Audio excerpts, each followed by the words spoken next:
Hi guys.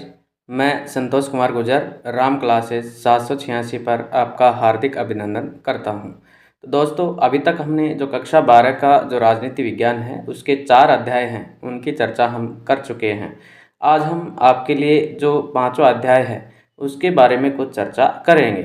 देखिए, जो 5वां अध्याय है उसका नाम है कांग्रेस प्रणाली, चुनौतियां और पुनर्स्थापना। मतलब जो कांग्रेस पार्टी जो आज़ादी के बाद से और लगभग चौथे आम चुनाव तक जो कांग्रेस पार्टी का प्रभुत्व रहता है, उनमें कांग्रेस उस दौरान जो कांग्रेस पार्टी का जो वर्चस्व था उसे कांग्रेस प्रणाली के नाम से जाना गया था।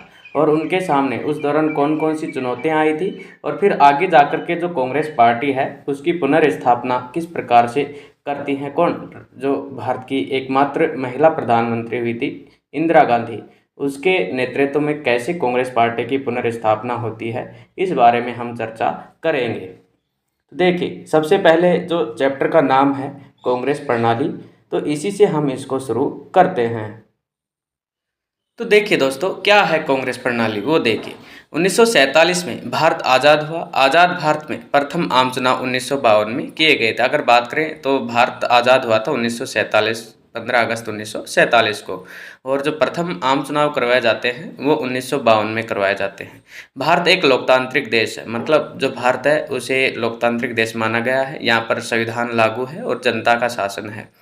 यहाँ बहुदलीय शासन व्यवस्था है, लेकिन भारत में आज़ादी के बाद से अब तक सत्ता में सबसे अधिक समय तक कांग्रेस पार्टी ही रही। और देखिए, भारत की जो शासन व्यवस्था है उसमें अनेक दलों को महत्व दिया गया है। मतलब कोई एक दल है, ऐसा नहीं है कि किसी एक दल की ही सरकार रहे, नहीं, यहाँ पर सभी दलों को चुनाव लड़ने की क्या है, बिल्कुल खुली छूट दे रखी है। कितने भी दल चुनाव में शामिल हो सकते हैं। तो यहाँ पर बहुदलीय जो शासन व्यवस्था है इसको अपनाया गया है।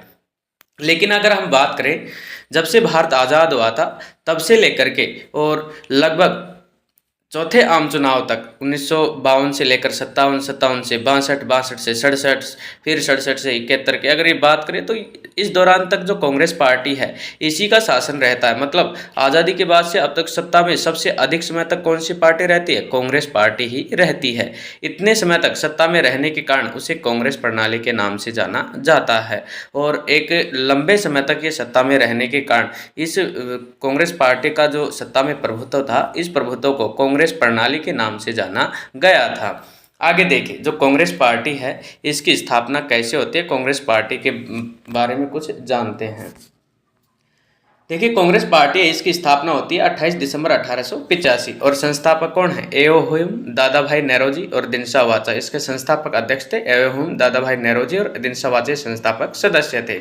अगर बात करें भारतीय राष्ट्रीय कांग्रेस की स्थापना 72 प्रतिनिधियों के साथ 28 दिसंबर 1885 को मुंबई के गोकुलदास तेजपाल संस्कृत महाविद्यालय में हुई थी। अगर बात करें कांग्रेस पार्टी की तो इसकी स्थापना मुंबई में हुई थी। और कहाँ पर? गोकुलदास तेजपाल संस्कृत महाविद्यालय है, वहाँ पर इसकी स्थापना की गई थी 28 दिसंबर 1885 को। इसके संस्थापक महासचिव जनरल सेक्रेटरी कौन थे? एओ ह्यूम थे, जिन्होंने कोलकाता के व्योमेश चंद्र बनर्जी को प्रथम अध्यक्ष नियुक्त किया था। और कांग्रेस पार्टी का जो प्रथम अध्यक्ष है वो किसे बनाया गया था? वो बनाया गया था व्योमेश चंद्र बनर्जी को। किसके द्वारा? एओ ह्यूम के द्वारा, जो संस्थापक महासचिव थे, इनके द्वारा ये अध्यक्ष नियुक्त किया गया था। अब आगे देखिए, सबसे पहले इस चैप्टर का जो टॉपिक है वो है राजनीतिक उत्तराधिकार की चुनौती। अब राजनीतिक उत्तराधिकार में जो चुनौती है वो सबसे पहले अगर हम देखें तो पहला प्रधानमंत्री बना था पंडित जवाहरलाल नेहरू। और जैसे ही पंडित जवाहरलाल नेहरू जी की मृत्यु होती है, उसकी मृत्यु के बाद जो राजनीति में प्रधानमंत्री कौन बने, उत्तराधिकार किसे हासिल हो, इस बारे में ये संकट हमारे सामने आता है। तो देखिए, इस संकट से कैसे उबारा जाता है, कैसे हमारा देश उभरता है वो देखिए। मई 1964 में नेहरू जी की मृत्यु के बाद राजनीतिक उत्तराधिकार को लेकर बहस तेज हो गई थी। जैसे ही नेहरू जी की मृत्यु होती है 1964 के मई में, तो नेहरू जी की मृत्यु के बाद जो राजनीतिक उत्तराधिकार था, प्रधानमंत्री बनने की जो होड़ थी वो तेज हो जाती है। ऐसी आशंका होने लगी कि देश टूट जाएगा, देश में लोकतंत्र खत्म हो जाएगा। लेकिन सब गलत साबित हुआ और पंडित नेहरू के बाद उनके उत्तराधिकारी के रूप में पहले लाल बहादुर शास्त्री तथा बाद में इंदिरा गांधी ने सफलतापूर्वक कार्य किया है। अब देखिए, जैसे ही एक देश का प्रभुत्वशाली नेता है वो उसकी मृत्यु होती है तो सभी लोगों को ये लगने लगा कि अब कांग्रेस पार्टी है वो टूट जाएगी, देश में लोकतंत्र है वो कायम नहीं रह पाएगा, लोकतंत्र असफल हो जाएगा। लेकिन ये सभी धारणाएं हैं ये गलत साबित होती हैं और हमारे जो राजनीतिक नेता थे उन्होंने सोच समझकर काम लिया, अपनी सूझबूझ से काम लिया और उनके बाद जो उनका उत्तराधिकारी बनता है वो बनते हैं लाल बहादुर शास्त्री। और लाल बहादुर शास्त्री जी के बाद में जो इंदिरा गांधी जी हैं वो उत्तराधिकार के रूप में सफलतापूर्वक अपना कार्य संपन्न करती हैं। अब देखिए, जो नेहरू के बाद में दूसरे जो प्रधानमंत्री बने थे लाल बहादुर शास्त्री जी, उनके शासनकाल के बारे में हम कुछ देखते हैं। नेहरू के बाद लाल बहादुर शास्त्री का शासनकाल। अब देखिए, प्रश्न ऐसे पूछ सकता है कि नेहरू जी की मृत्यु के बाद जो उत्तराधिकार का संकट आया तो उस दौरान प्रधानमंत्री किसे बनाएगा, ऐसे पूछ सकते हैं। या फिर ये पूछ सकता है कि नेहरू के बाद लाल बहादुर शास्त्री के शासनकाल के बारे में विस्तार से वर्णन कीजिए, या नेहरू जी के बाद लाल बहादुर शास्त्री जी प्रधानमंत्री बने तो उनके शासनकाल के दौरान किन किन संकटों का सामना करना पड़ा। यह इस प्रकार से 3-4 प्रकार से प्रश्न पूछ सकते हैं। देखिए, नेहरू के बाद शास्त्री का जो शासनकाल है उसके बारे में हम चर्चा करेंगे। देखिए, शास्त्री जी ने 6 जून 1964 को भारत के प्रधानमंत्री पद की शपथ ली थी। अगर बात करें शास्त्री जी की तो मई में नेहरू जी की मृत्यु होती है और 6 जून 1964 को प्रधानमंत्री के रूप में प्रधानमंत्री पद की शपथ कौन ले लेते हैं, लाल बहादुर शास्त्री जी हैं, वो इसकी शपथ ले लेते हैं। इस दौरान कांग्रेस पार्टी के अध्यक्ष के कामराज थे। शास्त्री जी 1964 से 1966 तक देश के प्रधानमंत्री रहे थे और इस दौरान कांग्रेस पार्टी की अगर बात करें अध्यक्ष पद की तो इस पर के कामराज थे, ये आसीन थे और शास्त्री जी 1964 से लेकर के और 1966 तक देश के प्रधानमंत्री रहते हैं। देखिए, अगर बात करें जून 1964 से और 10 जनवरी 1966 तक जो लाल बहादुर शास्त्री हैं वो देश के प्रधानमंत्री पद पर रहते हैं और उनके दौरान उनके शासनकाल के समय भारत में अनेक संकट आई, अनेक समस्याओं का सामना करना पड़ रहा था। तो वो देखिए कौन कौन सी समस्याएं थी। देखिए, अनेक संकट व इस समय देश अनेक संकट व समस्याओं से गुजर रहा था। देश आर्थिक संकट, सूखा, मानसून की असफलता तथा पाकिस्तान युद्ध 1965 के कारण आर्थिक संकट का सामना करना पड़ा था। अगर बात करें लाल बहादुर शास्त्री जी के शासनकाल के दौरान संकटों की तो देश है वो अनेक प्रकार के जो संकट हैं, समस्याएं हैं वो देश के सामने खड़ी थी। अगर बात करें तो आर्थिक संकट हमारे सामने खड़ा था, सूखे की स्थिति, अकाल की स्थिति, मानसून की असफलता तथा पाकिस्तान के साथ युद्ध हुआ था 1965 का, वह हमारे सामने खड़ा था। आर्थिक संकट का हमें सामना करना पड़ा था क्योंकि हमने अभी अभी पाकिस्तान के साथ युद्ध लड़ा है। 1962 में चाइना के साथ युद्ध लड़ा था और हाल फिर दोबारा से पाकिस्तान के साथ 65 में लड़ना पड़ा। तो इनके शासनकाल के दौरान अनेक समस्याओं का हमें सामना करना पड़ा था। 1965 में पाकिस्तान के आक्रमण के समय शास्त्री की सूझबूझ एवं कुशल नेतृत्व से युद्ध में विजय प्राप्त हुई। लेकिन 1965 का जो युद्ध हुआ था भारत पाकिस्तान के मध्य, इसमें भारत को अच्छी खासी सफलता हासिल होती है क्योंकि इसमें जो लाल बहादुर शास्त्री जी हैं वो अपनी सूझबूझ से और कुशल नेतृत्व से काम लेते हैं और विजय हासिल करते हैं। देखिए, 10 जनवरी 1966 को ताशकंद समझौता किया गया, इसी दौरान वहीं उनकी मृत्यु हो जाती है। अगर बात करें लाल बहादुर शास्त्री जी हैं वो ताशकंद समझौते के लिए जाते हैं, पाकिस्तान के साथ ये ताशकंद समझौता होता है और इसी दौरान इस समझौते के दौरान ही जो लाल बहादुर शास्त्री हैं उनकी वहाँ पर मृत्यु हो जाती है। अब आगे देखिए, जैसे ही उनकी मृत्यु होती है फिर उत्तराधिकार का संकट आता है तो उनके बाद जो इंदिरा गांधी हैं उनको प्रधानमंत्री पद पर बैठाया जाता है। तो देखिए, शास्त्री के बाद इंदिरा गांधी, ये प्रश्न पूछ सकता है कि लाल बहादुर शास्त्री के बाद भारत की प्रधानमंत्री कौन बनी, तो इंदिरा गांधी जी बनी थी। या फिर बात करें इंदिरा गांधी जी के शासनकाल के दौरान देश के सामने कौन कौन सी समस्याएं थी, कौन कौन सी चुनौतियाँ थी, उनके बारे में हम देख सकते हैं। तो देखिए, शास्त्री के बाद इंदिरा गांधी।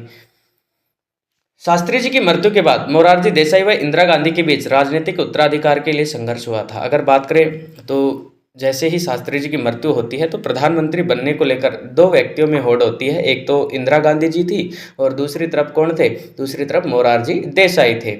इंदिरा गांधी को प्रधानमंत्री बनाया गया लेकिन जो सिंडिकेट था उस दौरान सिंडिकेट ने इंदिरा गांधी का समर्थन किया और उसे प्रधानमंत्री बना दिया गया था। सिंडिकेट ने इंदिरा गांधी के अनुभवहीन होने के बावजूद प्रधानमंत्री बनाने में समर्थन किया था। अब देखिए, इंदिरा गांधी को उस दौरान कोई अच्छा खासा अनुभव नहीं था प्रधानमंत्री पद का, लेकिन फिर भी सिंडिकेट द्वारा उन्हें समर्थन दिया जाता है और उन्हें प्रधानमंत्री पद पर बैठा दिया जाता है।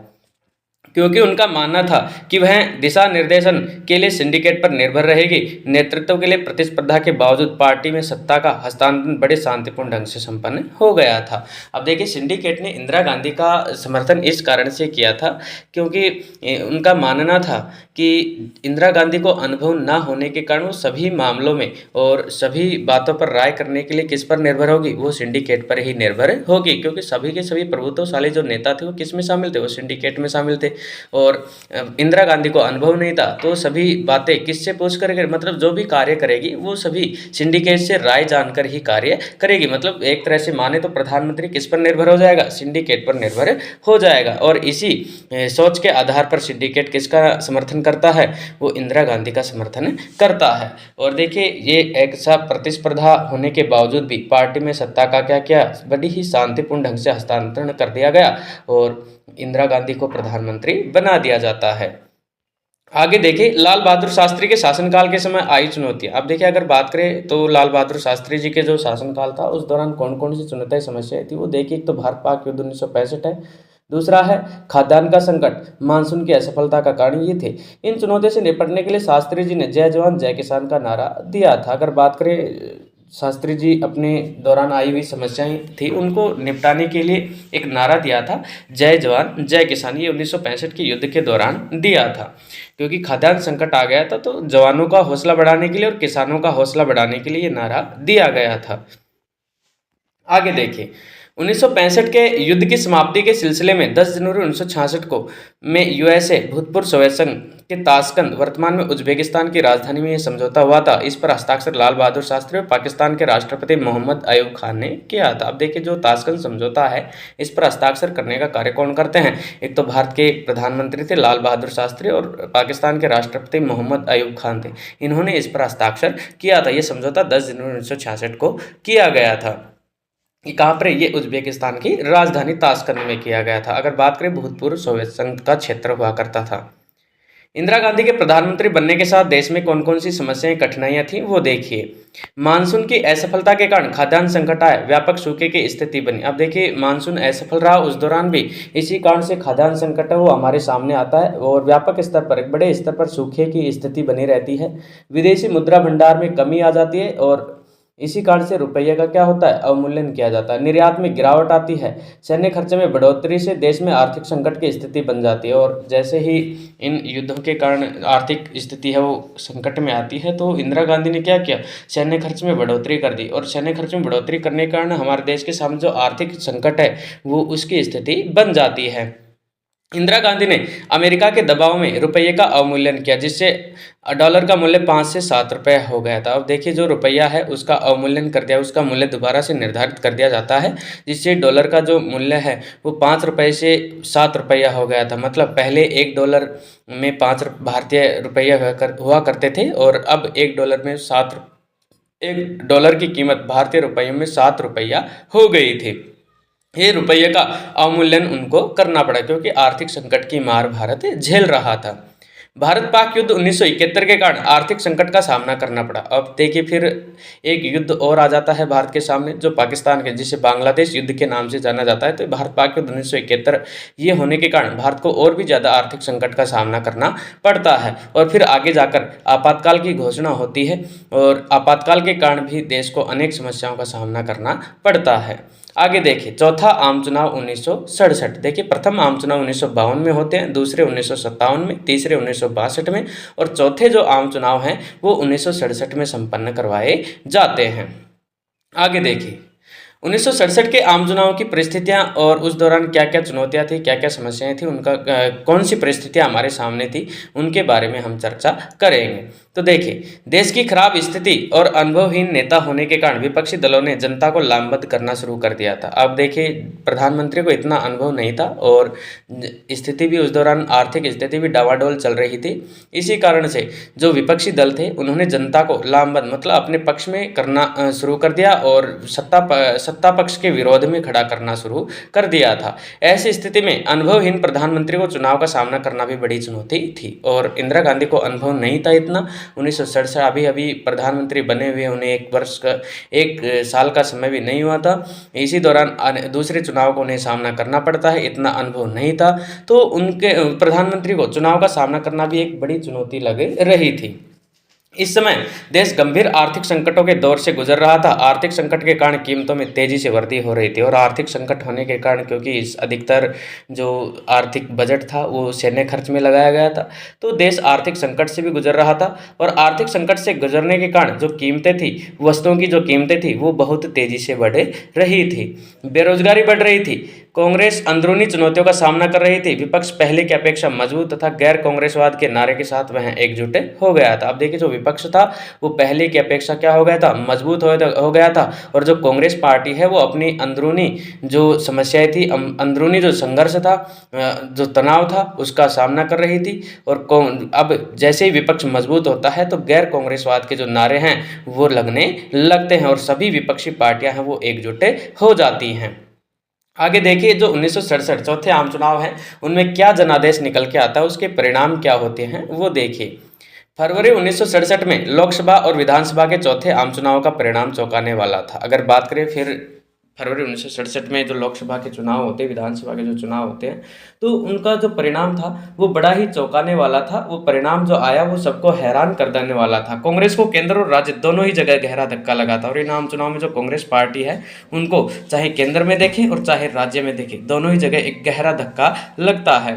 केंद्र में जहां कांग्रेस को मुश्किल से बहुमत प्राप्त कर पाई, वहीं राज्य विधानसभा बिहार, उड़ीसा, मध्य प्रदेश, केरल, उत्तर प्रदेश, पंजाब, पश्चिम बंगाल, मद्रास, तमिलनाडु, हरियाणा, इन राज्यों में कांग्रेस को हार का सामना करना पड़ा था। मतलब केंद्र में तो मुश्किल से बहुमत प्राप्त कर पाई थी। वहीं अगर विधानसभाओं की बात करें तो विधानसभाओं में भी उड़ीसा में, बिहार में, मध्य प्रदेश में, केरल में, पंजाब में, पश्चिमी बंगाल, मद्रास जो वर्तमान तमिलनाडु, हरियाणा है, इनमें भी उन कांग्रेस पार्टी के नेताओं या कांग्रेस पार्टी को बहुत ज़्यादा हार का सामना करना पड़ा था।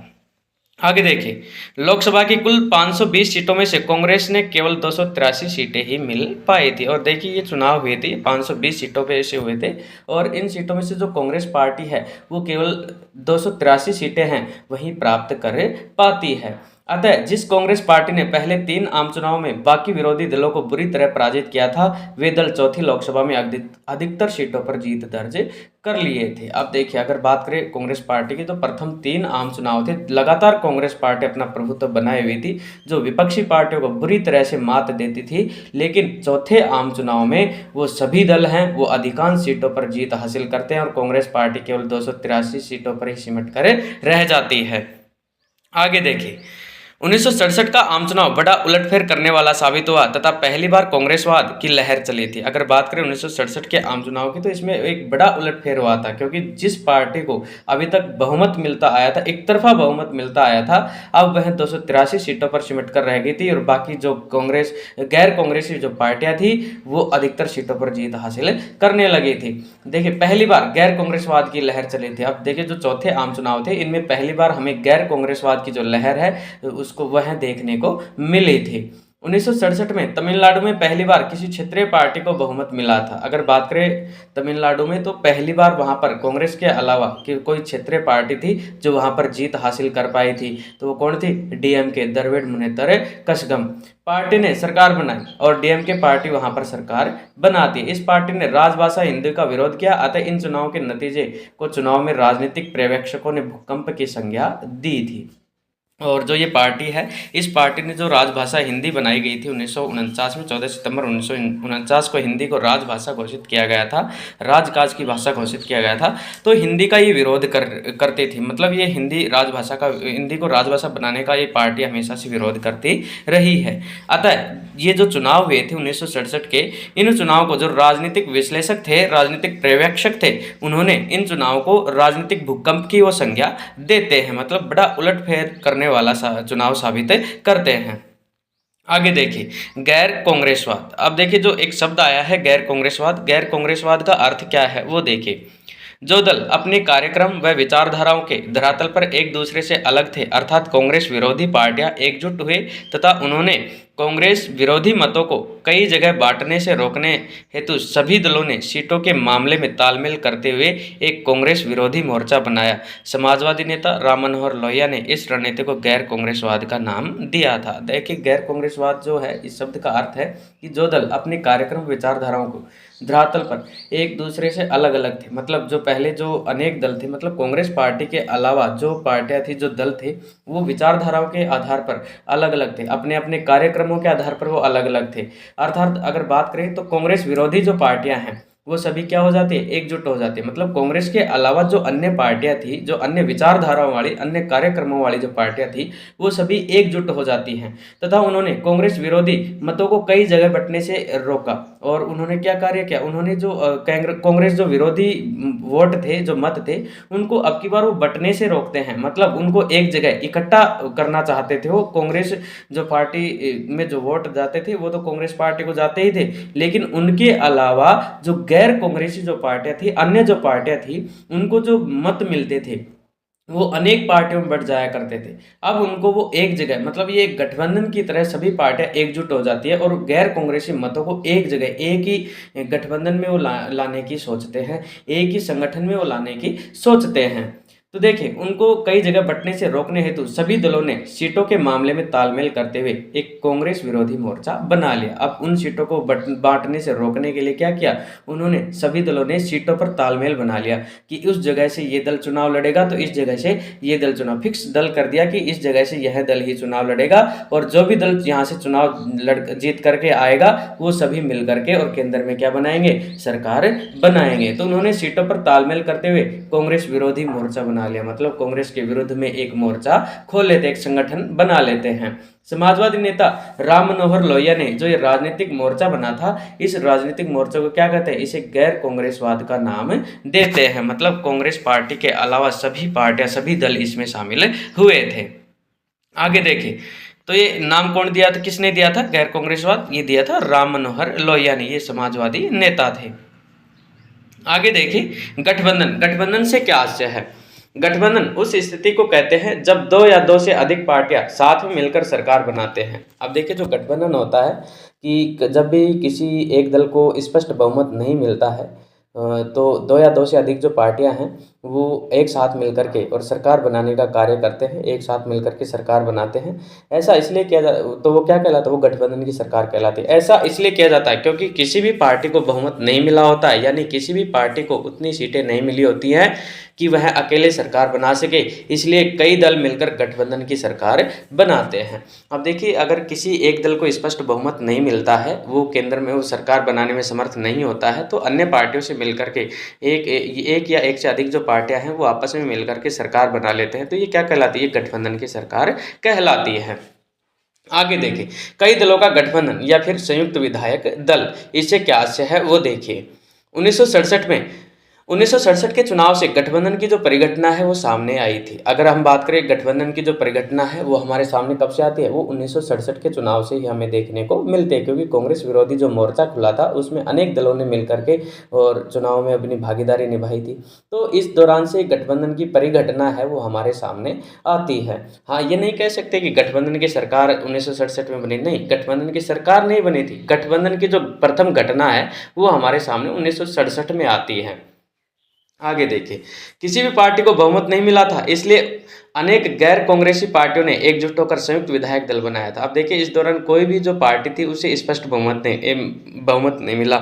इसी कारण से अनेक जो गैर कांग्रेसी जो पार्टियां हैं उन्होंने क्या किया, उन्होंने एकजुट होकर के और संयुक्त विधायक दल है वो बना लेते हैं और गैर कांग्रेसी सरकारों का समर्थन करते हैं और वो संयुक्त विधायक दल बना करके और जो कांग्रेस पार्टी के विरोधी जो दल थे उनका आपस में वो सहयोग करते हैं।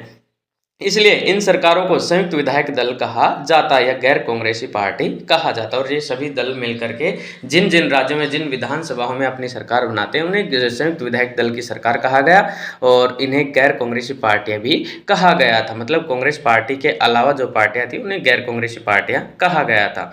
आगे देखिए, इस गठबंधन से अलग अलग विचारधाराओं की पार्टियां शामिल हुई। जैसे बिहार में बनी संयुक्त विधायक दल की सरकार में समाजवादी, एसएसपी, पीएसपी तथा इसके साथ ही वामपंथी सीपीआई व दक्षिणपंथी जनसंघ भी शामिल थे। पंजाब इस सरकार को पॉपुलर यूनाइटेड फ्रंट की सरकार कहा गया था। पंजाब में जो ये सरकार बनी थी इसे पॉपुलर यूनाइटेड फ्रंट की जो सरकार है वो कहा गया था। अब देखिए इनमें अनेक अलग अलग विचारधाराओं की जो पार्टियां हैं, अलग अलग विचारों वाले जो लोग हैं, नेता हैं, वो शामिल होते हैं। जैसे उदाहरण दिया गया है बिहार में जो संयुक्त विधायक दल की सरकार बनी थी उसमें समाजवादी पार्टी शामिल हुई थी, एसएसपी, पीएसपी, और इसके साथ ही जो वामपंथी पार्टियां हैं, सीपीआई हैं, दक्षिणपंथी जो जनसंघ है, ये भी इसमें शामिल हुए थे। और इसी प्रकार अगर बात करें तो पंजाब में जो ये सरकार बनी थी संयुक्त विधायक दल की, तो इसे पॉपुलर यूनाइटेड फ्रंट की संज्ञा कहा गया था, सरकार कहा गया था। आगे देखिए दल बदल से क्या आशय है, दल बदल क्या है वो देखिए। जब कोई प्रतिनिधि किसी खास दल के चुनाव चिन्ह को लेकर चुनाव लड़े और जीत जाए और चुनाव जीतने के बाद इस दल को छोड़कर किसी दूसरे दल में शामिल हो जाए तो इसे दल बदल कहते हैं। अब देखिए जो दल बदल की घटना है इससे क्या आशय है तो वो देखिए, जब कोई भी जो प्रतिनिधि है वो किसी एक खास दल का जो चुनाव चिन्ह होता है, किसी खास पार्टी का जो चुनाव चिन्ह होता है, उससे उस चुनाव चिन्ह के साथ वो चुनाव लड़ता है और उन चुनाव में वो जीत भी जाता है। लेकिन चुनाव जीतने के बाद वो उस दल को छोड़ करके, जिससे वो जीत हासिल करके आया है, जिस दल से, उसको छोड़ करके और किसी अन्य या दूसरे दल में शामिल हो जाता है तो इसे क्या कहते हैं, इसे दल बदल कहा जाता है। एक पार्टी को छोड़कर दूसरी पार्टी में वो शामिल हो जाता है तो इसे दल बदल कहते हैं। अब देखिए जो ये दल बदल की घटना है, ये जुमला है, ये हमारे सामने कैसे आया तो ये देखिए, आया राम गया राम जुमला। तो ये दल बदल की जो परिघटना ये हमारे सामने कब आती है, 1967 के चुनाव के बाद हमारे सामने आती है। आया राम गया राम जुमला। 1967 के चुनाव के बाद हरियाणा में कांग्रेस के एक विधायक गयालाल ने एक पखवाड़े में 3 दफ़ा पार्टी बदली। अब अगर बात करें तो हरियाणा का जो एक विधायक था, कांग्रेस का विधायक था जिसका नाम था गयालाल, वो 1967 के चुनाव जैसे होते हैं उनमें जीत हासिल करता है। उसके बाद वो एक पखवाड़े में मतलब 15 दिन में वो 3 बार पार्टी बदलता है और कांग्रेस से पहले तो कांग्रेस पार्टी से जीत हासिल करके आता है, फिर वहाँ से जाता है वो यूनाइटेड फ्रंट में और फिर वापस यूनाइटेड फ्रंट से कहाँ पर आता है, वो फिर कांग्रेस में लौट आता है और कांग्रेस में लौटने के 9 घंटे के अंदर दोबारा से दल बदल लेता है और वो कहाँ चला जाता है, वो यूनाइटेड फ्रंट में वापस से चला जाता है। तो ये यहीं से ये जुमला जुड़ा था। तो गयालाल की जो ये हड़बड़ी देखी गई थी उस दौरान कि 15 दिन में इसने 3 बार दल बदल कर लिया है और एक जगह नहीं टिक पा रहा है, तो इस हड़बड़ी को देखते हुए आया राम गया राम का जो जुमला है ये हमेशा के लिए हमारी जो भारतीय राजनीति है इसमें दर्ज कर लिया गया। आगे देखिए एक नोट है छोटा सा, जब गयालाल ने यूनाइटेड फ्रंट को छोड़कर कांग्रेस में आने की मंशा की तब कांग्रेस के नेता राव वीरेंद्र सिंह ने उन्हें लेकर प्रेस के सामने घोषणा की कि पहले गयाराम था अब आयाराम है। अब देखिए प्रश्न पूछ सकता है कि गयालाल के लिए यह घोषणा किसने की कि पहले गयाराम था अब आयाराम है, तो इसमें नाम आएगा वीरेंद्र सिंह। ये कांग्रेस के एक नेता था राव वीरेंद्र सिंह, इन्होंने ये कहा था कि जैसे ही यूनाइटेड फ्रंट को छोड़कर वापस कांग्रेस में आने की मंशा करता है गयालाल, तो वीरेंद्र सिंह कहते हैं कि पहले जो गया था यहाँ से वो गयाराम था। गयालाल के लिए कहते हैं कि वो गयाराम था और अब जो आया है वो आयाराम है। तो ये जुमला जुड़ गया था। तो इसी दौरान आया राम गया राम का जो जुमला है ये हमारे सामने जुड़ जाता है। आगे देखिए एक नोट और छोटा सा, विधायकों व सांसद द्वारा दल बदल पर रोक लगाने के लिए 52वां संविधान संशोधन 1985 में किया गया था। अब देखिए जो ये दल बदल है इसकी परिघटना जैसे ही तेज होने लगती है तो हमारे संविधान में एक संशोधन किया जाता है, वो किया जाता है 52वां संविधान संशोधन। कब, 1985 में किया जाता है और जिसमें दल बदल विरोधी जो कानून है वो पेश किया गया और उसे पारित किया गया। वह 10वीं अनुसूची है वो संविधान में जोड़ दी जाती है। तो 10वीं अनुसूची किससे संबंधित है, वो दल बदल से संबंधित है। अगर संविधान संशोधन पूछे तो 52वां संविधान संशोधन 1985, और अगर अनुसूची की बात करें तो 10वीं अनुसूची है, इसमें दल बदल विरोधी जो कानून है उसको दर्ज किया गया है। आगे देखिए सिंडिकेट क्या है, सिंडिकेट से आशय क्या है।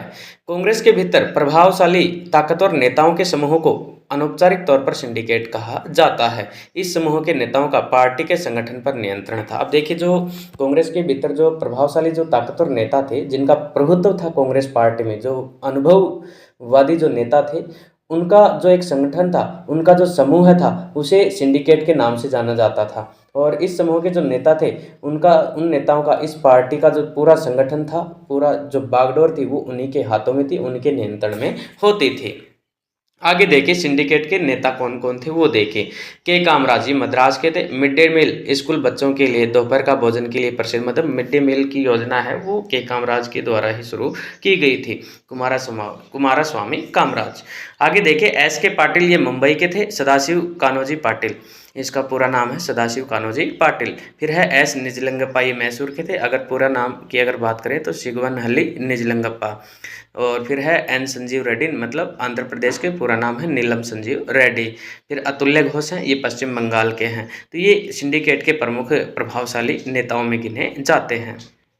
आगे देखें 1969 का जो राष्ट्रपति चुनाव है, और इन्हीं चुनाव के दौरान ऐसी घटना घटित होती है कि कांग्रेस का जो विभाजन है वो निश्चित हो जाता है, और इन चुनाव के बाद कांग्रेस का विभाजन भी हो जाता है। वो देखिए तो क्या खास बात थी इनमें 1969 के राष्ट्रपति चुनाव में, वो देखिए। 1969 का राष्ट्रपति चुनाव कि सिंडिकेट और इंदिरा गांधी के बीच गुटबाजी 1969 के राष्ट्रपति चुनाव के समय खुलकर सामने आ गई थी। अब देखिए जो सिंडिकेट और इंदिरा गांधी के बीच जो गुटबाजी चली थी इस समय के दौरान 1967 से और 1969 में जो गुटबाजी हुई थी, इंदिरा गांधी अपने नेताओं को, अपने गुट को अपनी तरफ खींच रही थी। सिंडिकेट के नेता सभी नेताओं को, अनुभव वाले नेताओं को अपनी तरफ, मतलब गुटों वाला दौर शुरू हो गया था। लेकिन ये गुटबाजी थी अभी तक अंदरूनी खींचतान चल रही थी, लेकिन जो 1969 के राष्ट्रपति चुनाव होते हैं इनमें जो ये अंदरूनी खींचतान थी ये खुलकर सामने आ जाती है, लोगों के सामने आ जाती है बिल्कुल खुल करके। आगे देखिए तत्कालीन राष्ट्रपति डॉक्टर जाकिर हुसैन की मृत्यु के बाद इंदिरा गांधी की असहमति के बावजूद सिंडिकेट ने तत्कालीन लोकसभा अध्यक्ष नीलम संजीव रेड्डी को कांग्रेस पार्टी का उम्मीदवार घोषित कर दिया था। अब देखिए जैसे ही उस दौरान राष्ट्रपति थे डॉक्टर जाकिर हुसैन, उनकी मृत्यु होती है। उनकी मृत्यु होने के बाद प्रधानमंत्री तो इंदिरा गांधी थी, लेकिन इंदिरा गांधी से कोई पूछताछ नहीं की, कोई सलाह मशविरा नहीं किया गया। और सिंडिकेट है उन्होंने जो उस दौरान लोकसभा अध्यक्ष थे नीलम संजीव रेड्डी, उनको कांग्रेस पार्टी का एक राष्ट्रपति के रूप में उम्मीदवार घोषित कर दिया जाता है। इससे इंदिरा गांधी हैं वो नाराज हो जाती हैं। अब देखिए नीलम संजीव रेड्डी और इंदिरा गांधी की पहले से खींचतान थी, तो इंदिरा गांधी ने तत्कालीन उपराष्ट्रपति वीवी गिरि को स्वतंत्र उम्मीदवार के रूप में राष्ट्रपति के पद के लिए नामांकन भरवा दिया। फिर इंदिरा गांधी क्या करती हैं, इंदिरा गांधी जी जो उस दौरान उपराष्ट्रपति थे वीवी गिरि, वराहगिरि वेंकट गिरि, इनको स्वतंत्र उम्मीदवार के रूप में राष्ट्रपति पद के लिए वो नामांकन भरवा देते, मतलब इनको उम्मीदवार के रूप में खड़ा करती हैं। इंदिरा गांधी ने कांग्रेस के सांसद व विधायकों को अपनी अंतर आत्मा के आवाज पर वोट डालने के लिए कहा था। और इन्हीं चुनाव के दौरान एक प्रसिद्ध कथन कहा था, एक प्रसिद्ध भाषण दिया था इंदिरा गांधी ने कि कोई भी जो कांग्रेस के सांसद व विधायक हैं वो अपनी अंतर आत्मा के आवाज पर वोट डालें, उन पर कोई किसी प्रकार का दबाव नहीं है, मतलब बिल्कुल स्वतंत्र होकर वोट डालें। ये किसने कहा था, ये इंदिरा गांधी ने कहा था। अब देखिए इस कथन का और इस भाषण का एक प्रभाव पड़ता है, बहुत गहरा प्रभाव पड़ता है। इसका परिणाम क्या निकलता है वो देखिए। परिणाम स्वरूप वीवी गिरि, वराहगिरि वेंकट गिरि चुनाव जीत गए। और जैसे ही ये भाषण कहा जाता है तो सभी लोगों के मन में ये हो जाता है कि हाँ इंदिरा गांधी कहीं ना कहीं वीवी गिरि का समर्थन कर रही हैं, और सभी ने उनकी मंशा जान करके और सभी के सभी किसे वोट देते हैं, वो वीवी गिरि को वोट देते हैं, और वीवी गिरि हैं वो चुनाव में जीत जाते हैं। परिणाम स्वरूप वीवी गिरि, वराहगिरि वेंकट गिरि चुनाव जीत गए व कांग्रेस के आधिकारिक उम्मीदवार एन संजीव रेड्डी चुनाव हार गए थे। और जो नीलम संजीव रेड्डी थे वो इन चुनाव में हार जाते, मतलब कांग्रेस के आधिकारिक जो उम्मीदवार खड़ा किया गया था कांग्रेस के द्वारा एन संजीव रेड्डी, नीलम संजीव रेड्डी को, वो चुनाव हार जाते हैं, और स्वतंत्र उम्मीदवार वीवी गिरि हैं वो चुनाव जीत जाते हैं। 1969 में राष्ट्रपति पद के चुनाव के बाद कांग्रेस का विभाजन हो गया था। और जैसे ही ये बात सामने आती है कि इंदिरा गांधी ने राष्ट्रपति को, कांग्रेस के खास उम्मीदवार को, मतलब एक कांग्रेस के द्वारा चुना गया जो उम्मीदवार था उसे हरा दिया है चुनाव में राष्ट्रपति के में, तो फिर सिंडिकेट और इंदिरा गांधी के मध्य और ज़्यादा खींचतान होती है और कांग्रेस पार्टी का क्या होता है, विभाजन हो जाता है। तत्कालीन कांग्रेस अध्यक्ष ने इंदिरा गांधी को कांग्रेस पार्टी से निष्कासित कर दिया गया। अब देखिए उस दौरान जो कांग्रेस पार्टी के जो अध्यक्ष थे उन्होंने इंदिरा गांधी को क्या किया, कांग्रेस पार्टी से निष्कासित या बर्खास्त कर दिया था। आगे देखिए, अब देखिए इस दौरान जो एस निजलिंगप्पा हैं इन्हें कांग्रेस पार्टी का अध्यक्ष बनाया गया था, क्योंकि नीलम संजीव रेड्डी हैं इनको तो पद से इस्तीफा दिला दिया गया था कि राष्ट्रपति चुनाव के उम्मीदवार बना दिए गए थे। तो ऐसे जो निजलिंगप्पा हैं इनको इस दौरान जो कांग्रेस पार्टी है उसका अध्यक्ष बनाया जाता है। तो उस दौरान जो कांग्रेस पार्टी के अध्यक्ष कौन थे, एस निजलिंगप्पा। तो उन्होंने क्या किया, उन्होंने इंदिरा गांधी को कांग्रेस पार्टी से निष्कासित कर दिया था। आगे देखिए, कांग्रेस पार्टी दो भागों में विभाजित हो गई और परिणाम स्वरूप क्या हुआ, जैसे कांग्रेस पार्टी का विभाजन होता है तो ये दो भागों में बढ़ जाती है। एक तो होती है कांग्रेस ओ, कांग्रेस ऑर्गेनाइजेशन, दूसरा कांग्रेस आर, आर का मतलब है रिक्विजिनिस्ट। ये इन दो भागों में कांग्रेस पार्टी इसका विभाजन होता है। कांग्रेस ओ है, इसका सिंडिकेट समर्थित ग्रुप था और कांग्रेस आर है, ये इंदिरा गांधी समर्थित ग्रुप था। आगे देखिए, कांग्रेस पार्टी के विभाजन के प्रमुख कारक। अब जो कांग्रेस पार्टी है इसके विभाजन के प्रमुख कारक या कारण अगर हम बात करें तो वो देखिए कि कांग्रेस पार्टी विभाजन के मुख्य कारक या कारण कौन कौन से थे वो देखिए। पहला कारण है इंदिरा गांधी और सिंडिकेट के बीच मतभेद। एक तो इंदिरा गांधी और सिंडिकेट है, इन दोनों के मध्य जो मतभेद हुआ था ये भी एक बड़ा कारण मुद्दा माना जाता है। तो देखिए, इंदिरा गांधी और सिंडिकेट के बीच मतभेद बढ़ता ही चला गया। इंदिरा गांधी जी बैंकों का राष्ट्रीयकरण, 14 बैंकों का राष्ट्रीयकरण किया था 1969 में, तथा प्रिवी पर्स की समाप्ति 1971 करना चाहती थी। वहीं सिंडिकेट इसका विरोध कर रहा था। अब देखिए, दोनों की विचारधाराओं में अंतर था। एक तो इंदिरा गांधी थी जो सुधारवादी नीतियां लाना चाहती थी, एक तो बैंकों का राष्ट्रीयकरण, उनका सार्वजनिकरण करना चाहती थी। दूसरा, 1971 में जो सिंडिकेट के द्वारा विरोध किया गया था, इंदिरा गांधी चाहती थी कि प्रिवी पर्स से इसे समाप्त कर दिया जाए, लेकिन अंततः उसको इंदिरा गांधी ने समाप्त भी किया 1971 में। तो इन दोनों का ही विरोध कौन कर रहे थे, जो सिंडिकेट के नेता थे वो इनका विरोध कर रहे थे। दूसरा जो मुख्य कारण माना जाता है वो इंदिरा गांधी का कांग्रेस से निष्कासन। फिर जो कांग्रेस के अध्यक्ष एस निजलिंगप्पा हैं उनको कांग्रेस से निष्कासित कर देते हैं। तो इंदिरा गांधी को कांग्रेस से बाहर करना, उनको बर्खास्त करना भी कहीं ना कहीं कांग्रेस पार्टी का जो बिखराव है या विभाजन है वो माना जाता है, विभाजन का कारण माना जाता है। इंदिरा गांधी को कांग्रेस पार्टी से निष्कासित करने से इंदिरा समर्थकों ने विरोध भड़का तथा कांग्रेस दो भागों में विभाजित हो गया। अब देखिए, इंदिरा गांधी के जो समर्थक थे उनमें विरोध की भावना पनपती है और जो कांग्रेस पार्टी है वो अंततः विभाजन का शिकार होती है। तीसरा जो कारण है राष्ट्रपति चुनाव 1969 के राष्ट्रपति चुनाव में कांग्रेस के आधिकारिक उम्मीदवार हार जाने व इंदिरा समर्थकों वीवी गिरी का जीतना भी विभाजन का कारण बना था। अगर बात करें राष्ट्रपति चुनाव 1969 में, तो कांग्रेस द्वारा समर्थित जो आधिकारिक उम्मीदवार था नीलम संजय रेड्डी, और उसका तो चुनाव में हार जाना, और वीवी गिरी जो स्वतंत्र उम्मीदवार था वो इंदिरा गांधी के समर्थन के कारण जीत हासिल करता है। ये भी एक कांग्रेस पार्टी के विभाजन का कारण माना जाता है। आगे देखिए, चौथा जो कारण है दक्षिणपंथी वामपंथी विषय पर कलह। कांग्रेस के सदस्यों में इस बात पर मतभेद था कि वे वामपंथी दलों के साथ मिलकर लड़ें या दक्षिणपंथी दलों के साथ। यह भी विभाजन का कारण बना था। अब देखिए, जो दक्षिणपंथी और वामपंथी विचारधाराएं थी, इन विचारधाराओं के मध्य आपस में कलह होने लगता है, आपस में तनाव संघर्ष होने लगता है। तो कांग्रेस के अंदर भी ये मतभेद पैदा हो गया था कि वो वामपंथी दलों के साथ मिलकर चुनाव लड़ें या फिर दक्षिणपंथी जो दल हैं उनके साथ रह करके कार्य करें या चुनाव लड़ें। तो ये कारण है, ये भी विभाजन का एक मुख्य मुद्दा बनता है। अगला है इंदिरा गांधी की समाजवादी नीतियां। अब देखिए, जो इंदिरा गांधी थी वो समाजवादी नीतियों को लेकर आगे चलना चाहती थी। ये नीतियां भी विभाजन का कारण बनती हैं। इंदिरा गांधी की समाजवादी रवैया व कांग्रेस पार्टी के प्रभावशाली नेताओं की उपेक्षा करना भी विभाजन का कारण बना था। अगर बात करें तो इंदिरा गांधी ने समाजवादी नीतियां अपनाई थी, गरीबों का हित चाहा था, सभी लोगों का समान रूप से वो विकास करना चाहती थी, और जो प्रभावशाली जो नेता थे, सिंडिकेट के जो नेता थे, वो उनकी उपेक्षा करके और उनसे बिना किसी राय मशविरा के अपने कार्य में लगी हुई थी। इसी कारण से भी ये मुद्दा भी कांग्रेस पार्टी के विभाजन का कारण बनता है, क्योंकि सिंडिकेट के जो प्रभावशाली नेता थे और इंदिरा गांधी दोनों में आपसी खींचतान इसी कारण से होती है। तो ये भी एक विभाजन का कारण बनता है। आगे देखिए, एक शब्द आया था प्रिवी पर्स। तो प्रिवी पर्स क्या है वो देखिए। भारत में स्वतंत्रता प्राप्ति के समय देशी रियासतों का विलय भारतीय संघ में शामिल करने से पहले सरकार ने तत्कालीन शासकों को जीवन यापन हेतु विशेष भत्ते दिए जाने की व्यवस्था की गई थी। इसे प्रिवी पर्स के नाम से जाना जाता है। अब देखिए, भारत में स्वतंत्रता प्राप्ति के समय जो देशी रियासतें थी, जो देशी रजवाड़े थी, उनको भारतीय संघ में शामिल करने से पहले सरकार ने उन्हें एक ऑफ़र दिया था। अगर बात करें तो उन्हें ये कहा था कि आपको अपनी रियासत को भारत संघ में शामिल होने के लिए आप जो भारत का विलय पत्र है उस पर हस्ताक्षर कर दीजिए और आपको अपने आपका जीवन यापन करने के लिए कुछ विशेष भत्ते दिए जाएंगे, कुछ छूट दी जाएगी, कुछ लाभ भत्ते दिए जाएंगे, पेंशन दी जाएगी। तो ये जो व्यवस्था की गई थी, इसी व्यवस्था को क्या कहा गया था? इसे ही प्रिवी पर्स के नाम से जाना गया था। मतलब अगर बात करें तो स्वतंत्रता प्राप्ति के समय देशी रियासतों के जो राजा महाराजा थे उनको दिए जाने वाले विशेष या उनको दिए जाने वाले उनको जीवन यापन हेतु दिए जाने वाले विशेष भत्ते क्या कहलाते थे? वो प्रिवी पर्स कहलाते थे। आगे देखिए, इंदिरा बनाम सिंडिकेट। अगला जो टॉपिक हमारा वो है इंदिरा बनाम सिंडिकेट, या फिर बात करें इंदिरा गांधी की रणनीति कौन कौन सी थी।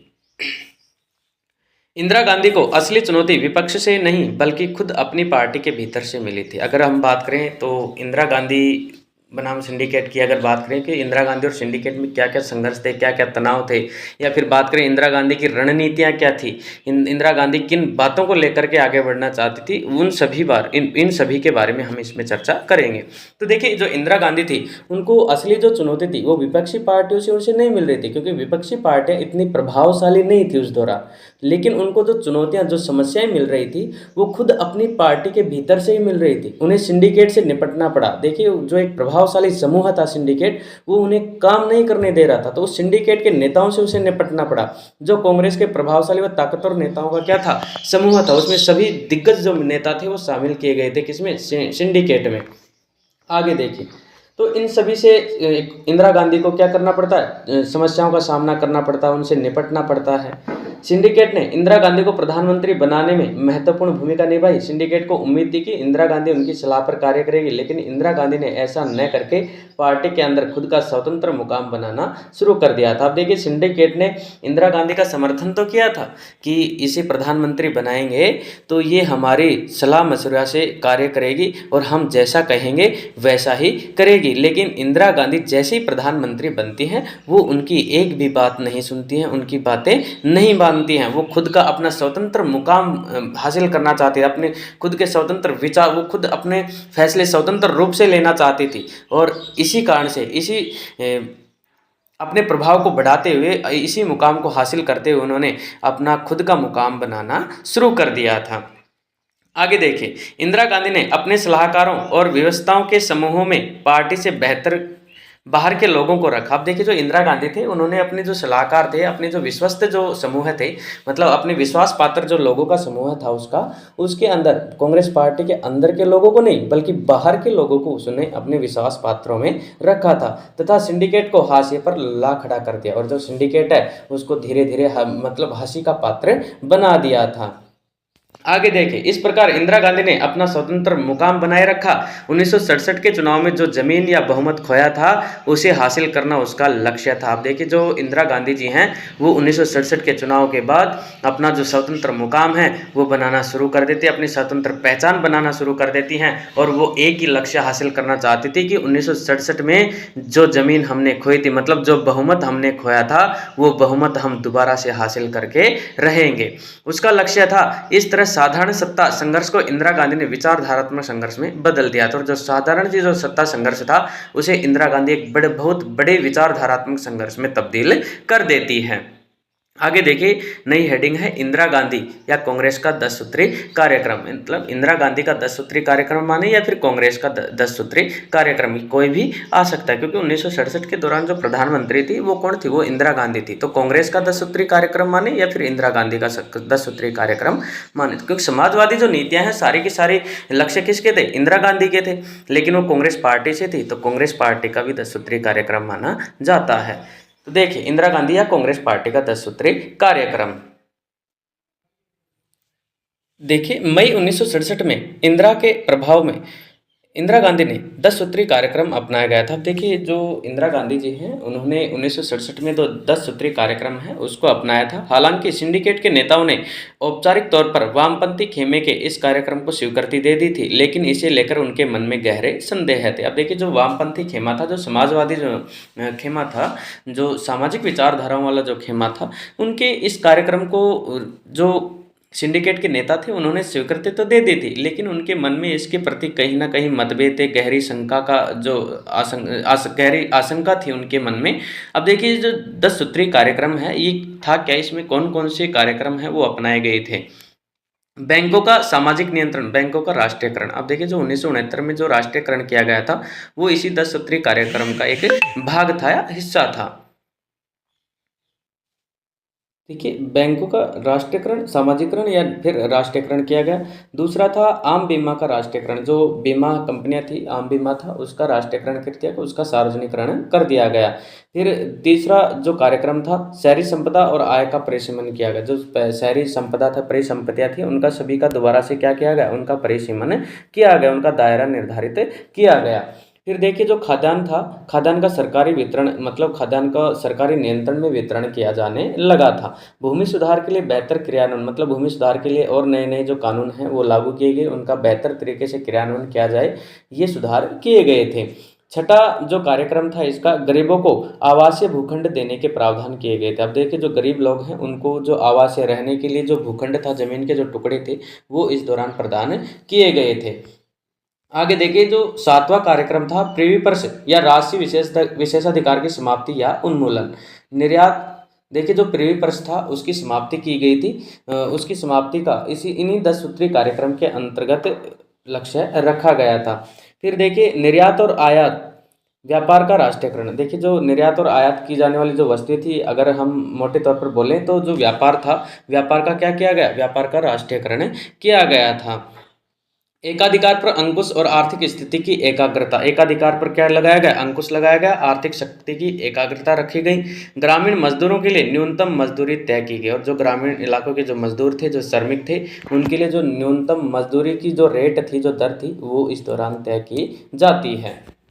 आगे देखिए 5वीं लोकसभा चुनाव 1971। अब देखिए जो चौथी लोकसभा के चुनाव थे वो हमने देख लिए हैं। अब जो 5वीं लोकसभा के चुनाव होते हैं वो इन्हीं 10 सूत्रीय कार्यक्रमों पर आधारित होते हैं। ये सभी 10 सूत्रीय कार्यक्रम हैं, इन्हीं के आधार पर जो 5वां आम चुनाव है, ये इंदिरा गांधी इसमें अच्छी खासी जीत हासिल करती है, और इस दौरान एक गरीबी हटाओ का जो नारा है वो भी लगाया जाता है। देखिए 1971 के चुनाव की पृष्ठभूमि। 1969 में कांग्रेस के विभाजन के बाद इंदिरा गांधी सरकार ने संसद में अपनी स्थिति मजबूत करने के लिए 1970 में लोकसभा भंग करने की सिफारिश की। अब देखिए जो 1969 के जो कांग्रेस का विभाजन हुआ था और 1967 में जो कांग्रेस पार्टी की जो सरकार बनी थी, तो उस सरकार में इंदिरा गांधी कहीं ना कहीं दबाव महसूस कर रही थी। तो उसी दबाव के चलते इंदिरा गांधी ने क्या किया, 1970 में लोकसभा है उसको, मतलब जो लोकसभा जो चुनाव 1972 में होने, उसको पहले ही वो भंग कर देती हैं। 1970 में उस लोकसभा को भंग कर देती है, और ये एक कदम जो उठाया गया था इंदिरा गांधी के द्वारा, ये एक साहसी कदम था और सभी को आश्चर्यचकित, आशंका में डालने वाला कदम था। आगे देखिए लोकसभा के लिए 5वें आम चुनाव फरवरी 1971 में होते हैं, और जो 5वीं लोकसभा है इसके लिए जो चुनाव होते हैं वो फरवरी 1971 में संपन्न करवाए जाते हैं। इन चुनावों में मुकाबला कांग्रेस आर और विपरीत जान पड़ रहा था। अब देखिए जो ये चुनाव है, इन चुनाव में जो मामला था पूरा का पूरा, वो कांग्रेस आर के विपरीत जान पड़ रहा था। क्यों जान पड़ रहा था? क्योंकि सारे के सारे जो प्रभावशाली नेता थे सिंडिकेट के, कांग्रेस के जो मजबूत ताकतवर कद्दावर जो नेता थे, वो सभी किस में शामिल थे, वो सिंडिकेट में शामिल थे। और जो सिंडिकेट समर्थित जो समूह था कांग्रेस का, वो कांग्रेस ओ था। इसी कारण से, और जो कांग्रेस आर था वो इंदिरा गांधी का समर्थक समूह था।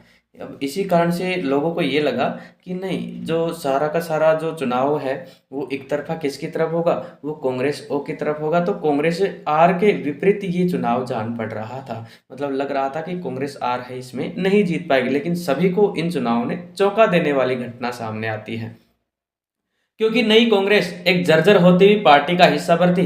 असली संगठित ताकत कांग्रेस ओ के नियंत्रण में थी। अब देखिए जो असली संगठन जो ताकत थी वो कांग्रेस ओ में थी, और जो नई कांग्रेस थी उसे टूटा फूटा एक हिस्सा भर माना जा रहा था। आगे देखिए इन चुनाव के दौरान सभी गैर साम्यवादी व गैर कांग्रेसी विपक्षी पार्टियों ने एक चुनावी गठबंधन बना लिया था। इसे ग्रेड अलायंस कहते हैं, कहा गया। इससे इंदिरा गांधी के लिए स्थिति और भी कठिन हो गई थी। अब देखिए 1971 के जो चुनाव थे, इसी दौरान सभी गैर साम्यवादी गैर कांग्रेसी जो विपक्षी पार्टियां थी वो सारी की सारी एक संगठन में आकर के चुनावी गठबंधन बना लेती हैं।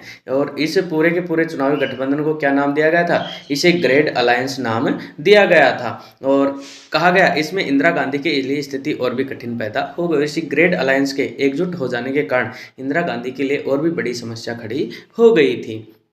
आगे देखिए, इंदिरा गांधी ने भारतीय कम्युनिस्ट पार्टी के साथ गठजोड़ किया। और फिर इंदिरा गांधी ने क्या किया? जो सीपीआई पार्टी है, कम्युनिस्ट पार्टी ऑफ इंडिया है, इसके साथ गठजोड़ करती है, इसके साथ गठबंधन बनाती है। इसके अलावा नई कांग्रेस के पास एक मुद्दा था, एक एजेंडा था और कार्यक्रम था, जिसका विरोधियों के पास अभाव था। अब जो कांग्रेस आर थी, कांग्रेस नई कांग्रेस थी, इंदिरा गांधी की जो कांग्रेस थी, उसके पास एक सुव्यवस्थित लक्ष्य था, एजेंडा था, एक अच्छा कार्यक्रम था, जिनका जो विपक्षी पार्टियां थी, विपक्षी जो दल थी, उनके पास एक इसका क्या था? अभाव था। इसी कारण से इन चुनाव में ये कांग्रेस, नई जो कांग्रेस है, इंदिरा गांधी समर्थित जो कांग्रेस है, वो जीत हासिल करके आती है। आगे देखिए, इंदिरा गांधी ने इन चुनावों में समाज के हर तबका, खासकर भूमिहीन, किसान, दलित, आदिवासी, अल्पसंख्यक, महिला और बेरोजगार नौजवानों के बीच अपने समर्थन का आधार तैयार किया। अब देखिए, इंदिरा गांधी है वो अपने लक्ष्य में लगातार जुट जाती हैं। और चाहे वो किसान हो, चाहे दलित हो, आदिवासी हो, चाहे अल्पसंख्यक हो, चाहे बेरोजगार हो, चाहे महिला हो, नौजवान हो, सभी का समर्थन है वो हासिल करती हैं। सभी महिलाओं का समर्थन प्राप्त किया तथा इंदिरा गांधी ने विपक्षी गठबंधन के द्वारा इंदिरा हटाओ कार्यक्रम विपक्षी गठबंधन के इंदिरा हटाओ कार्यक्रम के विपरीत अपना सकारात्मक गरीबी हटाओ नारे के साथ पूरे देश में प्रचार प्रसार किया। अब देखिए, इंदिरा गांधी है इन चुनाव के दौरान क्या कहती हैं कि विपक्ष पार्टियां विपक्षी दल क्या कह रहे हैं कि इंदिरा को हटाओ, लेकिन मैं कहती हूँ गरीबी हटाओ। अगर गरीबी हटेगी देश से तभी देश का विकास होगा। लेकिन विपक्षी पार्टियां क्या कर रही हैं कि इंदिरा को हटाओ। अरे मैं तो हट जाऊंगी, लेकिन क्या मेरे हटने से गरीबी हट जाएगी क्या? ये सकारात्मक विचार हैं, ये लोगों तक पहुंचाती है और अपना प्रचार प्रसार करती है। यह इंदिरा गांधी की राजनीति थी, जिसे जनता ने पसंद किया और इंदिरा गांधी को मतदान दिया।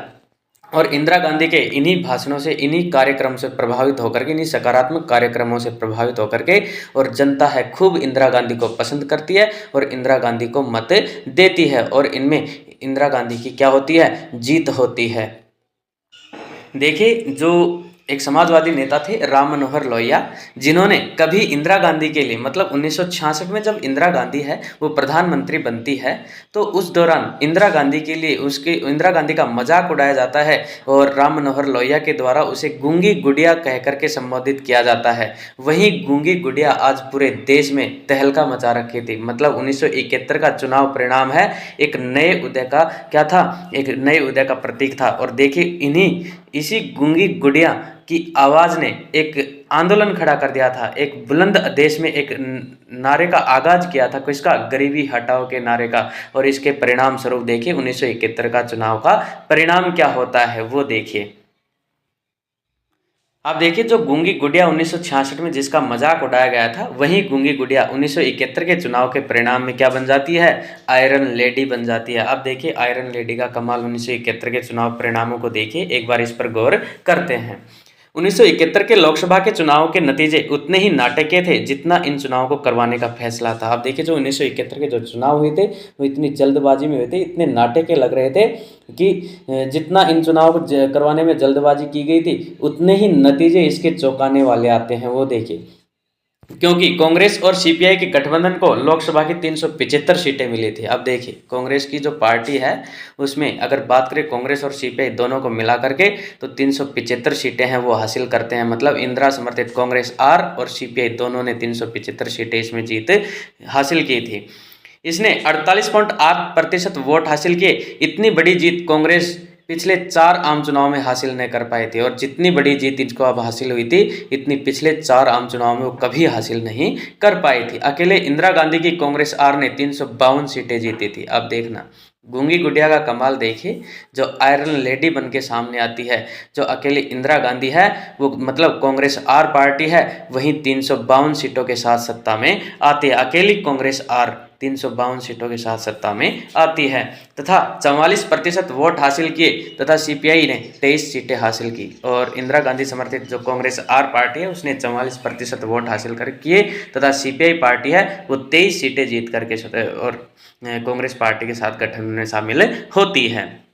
आगे देखिए, कांग्रेस आर के बड़े बड़े प्रभावशाली नेताओं को इंदिरा गांधी की पार्टी 1/4 वोट ही मिले और केवल 16 सीटें ही हासिल हुई थी। अब देखिए जो कांग्रेस आर थी, या फिर बात करें जो पुरानी कांग्रेस थी, पुरानी कांग्रेस पार्टी, देखिए जो कांग्रेस ओ है उसके जो बड़े बड़े प्रभावशाली जो नेता थे उनको इंदिरा गांधी की जो पार्टी थी कांग्रेस आर, उसका 1/4 हिस्सा ही 1/4 हिस्सा भी नहीं मिला, मतलब केवल 16 सीटों पर ही वो जीत हासिल कर पाई थी।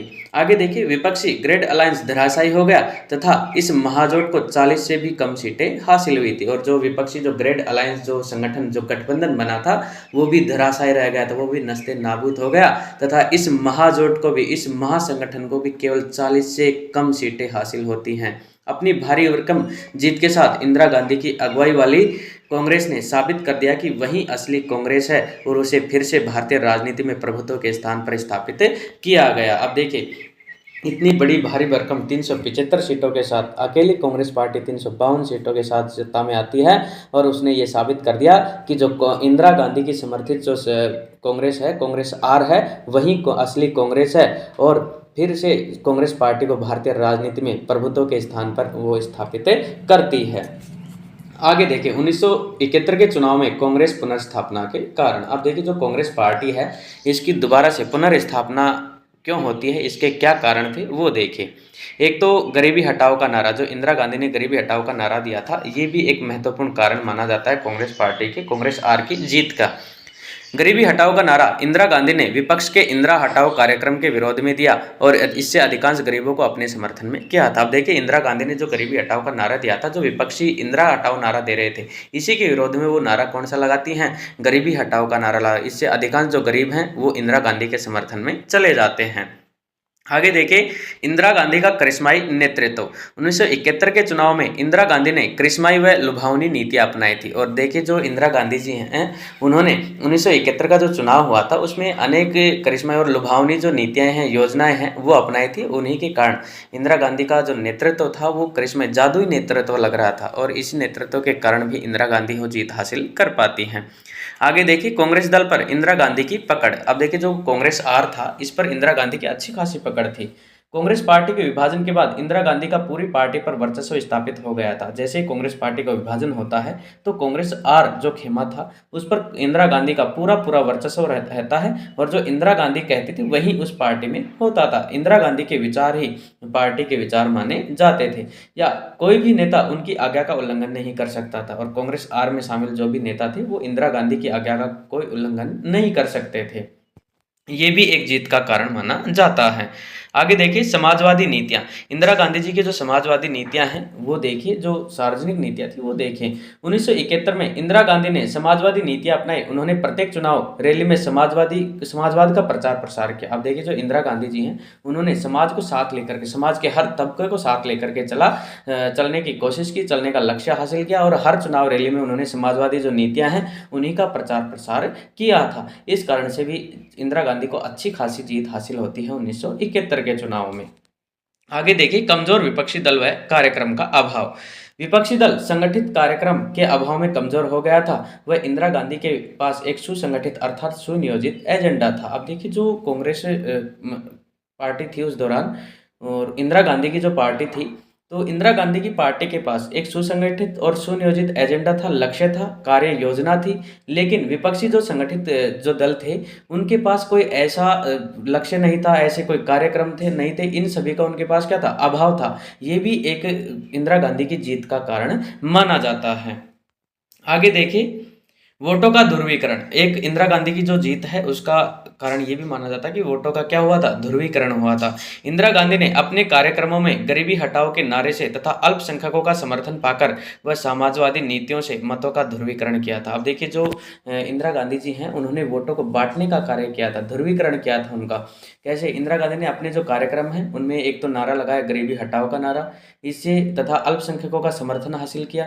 मतलब गरीबी हटाओ का नारा किया, तो सभी गरीब जो गरीबी रेखा से नीचे के जो लोग थे वो सभी इंदिरा के समर्थक हो जाते हैं। अल्पसंख्यक जो लोग हैं उनका समर्थन करती हैं, तो अल्पसंख्यक जो लोग हैं वो भी इंदिरा के समर्थन में आ जाते हैं।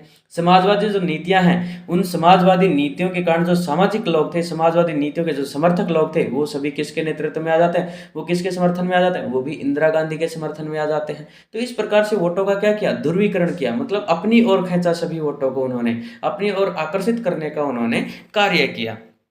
आगे देखिए कांग्रेस प्रणाली का पुनर्स्थापन, ये देखिए नई हेडिंग है कांग्रेस प्रणाली का पुनर्स्थापन। अब देखिए जो कांग्रेस प्रणाली पहले चला करती थी उसकी दोबारा से पुनर्स्थापना होती है इंदिरा गांधी के नेतृत्व में। किस प्रकार से होती है वो देखिए। इंदिरा गांधी के द्वारा जो कांग्रेस पार्टी खड़ी की गई वह नई तर्ज पर बनी थी। इस पार्टी की लोकप्रियता वही थी जो नेहरू के समय कांग्रेस पार्टी को हासिल हुई थी। अब देखिए जो कांग्रेस पार्टी की दोबारा से पुनर्स्थापना की गई थी कांग्रेस प्रणाली की, तो इंदिरा गांधी के द्वारा जो कांग्रेस पार्टी हाल ही में खड़ी की गई थी, नई जो कांग्रेस थी, ये इस पार्टी की जो लोकप्रियता थी वो लोकप्रियता जो नेहरू के समय कांग्रेस पार्टी को हासिल थी, वही लोकप्रियता इंदिरा गांधी जी ने जो खड़ी की थी पार्टी उसको यहाँ पर हासिल हुई थी। आगे देखिए, अब यह पार्टी पूर्णतः अपने सर्वोच्च नेता की लोकप्रियता पर आधारित थी तथा इस पार्टी के अंदर कोई गुटबाजी नहीं थी। इस पार्टी का सांगठनिक ढांचा कमजोर था। अगर हम बात करें तो इंदिरा गांधी की जो पार्टी थी, नई कांग्रेस पार्टी थी, इसमें ये पूरी की पूरी तरह मतलब अगर बात करें तो इसके सभी इसमें शामिल सभी लोग किस पर निर्भर थे, वो इंदिरा गांधी पर निर्भर थे। मतलब सर्वोच्च नेता उसमें इंदिरा गांधी थी, उसी की लोकप्रियता पर आधारित थी यह नई कांग्रेस। इस पार्टी के अंदर कोई गुटबाजी नहीं थी। मतलब पहले वाली कांग्रेस पार्टी के अंदर अलग अलग विचारधाराओं के जो गुट शामिल थे, इसमें कोई गुटबाजी नहीं थी। इसमें इंदिरा गांधी के विचार ही सर्वोपरि विचार माने जाते थे। इस पार्टी का सांगठनिक ढांचा था वो कमजोर था। मतलब इसमें किसी अलग अलग प्रकार की विचारधाराओं के संगठनों को शामिल नहीं किया गया था, केवल एक विचारधाराओं वाला संगठन इसमें शामिल था, वो भी इंदिरा गांधी के विचारों का समर्थन करने वाला ग्रुप था। आगे देखिए, अब यह पार्टी अलग अलग विचारधाराओं को एक साथ लेकर चलने वाली पार्टी नहीं थी। अब यह पार्टी सामाजिक वर्गों जैसे गरीब, महिला, दलित, आदिवासी और अल्पसंख्यकों पर ज़्यादा निर्भर थी। जो कांग्रेस उभर कर सामने आई वह एकदम नई थी। अब देखिए जो ये पार्टी थी, ये अलग अलग जो विचार थे उनको एक साथ लेकर चलने वाली पार्टी नहीं थी, बल्कि ये सामाजिक वर्गों को साथ लेकर चलने वाली पार्टी साबित होती है, जिसमें गरीब, महिला, दलित, आदिवासी, अल्पसंख्यक, इन पर वो ज़्यादा जोर देते हैं और समाज के सभी वर्गों को एक साथ लेकर चलने का कार्य करते हैं। तो अब जो हमारे सामने नई जो पार्टी आई थी, नई जो कांग्रेस प्रणाली थी, वो बिल्कुल नई एकदम सामने आती है।